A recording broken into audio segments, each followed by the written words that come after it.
மருத்துவர் தினம். நான் உலகத்தில் இருக்கையில் உலகத்திற்கு ஒளியாயிருக்கிறேன் என்றார். இவைகளை சொல்லி அவர் தரையிலே துப்பி உமிழ்நீரினால் சேருண்டாக்கி அந்த சேற்றை குருடனுடைய கண்களில் மேல் பூசி, நீ போய் சீலோவாம் குளத்தில் கழுவு என்றார். சீலோவாம் என்பதற்கு அனுப்பப்பட்டவன் என்று அர்த்தமாம். அப்படியே அவன் போய் கழுவி பார்வையடைந்தவனாய் திரும்பி வந்தான். யோவான் 9:5-6-7. பிணிப்பட்டவன் வைத்தியரை நாடிட மருந்தினை தந்து பிணியின் வரி குறையும் வரை மட்டுமே சாப்பிட சொன்னார். பிணியாளியோ வலி உறைந்த போதும் தொடர்ந்தே மருந்துண்டார். காரணம், மீண்டும் மருத்துவரிடம் செல்ல அப்படி மருந்தை நிறுத்த சொன்னார் என்று தவறாக புரிந்தார். மீண்டும் பிணிப்பட்டு அதே வைத்தியரிடம் சென்றார்.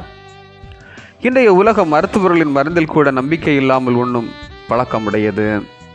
இன்றைய நவீன மருத்துவர்கள் பல தீர்வற்ற நோய்களுக்கு மருந்துகளை கண்டுபிடிக்க முயற்சிக்கின்றனர், வெற்றியும் பெறுகின்றனர்.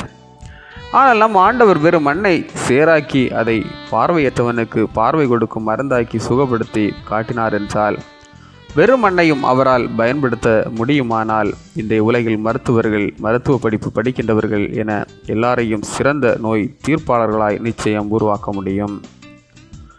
நோய்க்கு மருந்து கொடுத்து சுகப்படுத்துவது மட்டுமா மருத்துவம்? போ, உன் பாவம் மன்னிக்கப்பட்டது, பயப்படாதே, நம்பிக்கை உள்ளவனாயிரு, தலித்தாகுமே என்று கூறி மனபயத்தை போக்குவதும் மருத்துவமே. எனவே பயங்களை போக்குங்கள், பணிவிடை செய்யுங்கள், நோய் தீர்க்கும் உங்கள் பணியை நிறைவேற்றுங்கள். மருத்துவர் தின நல்வாழ்த்துக்கள். ஆமேன். இந்த நாள் உங்களுக்கு இனிய நாளாக மலரட்டும்.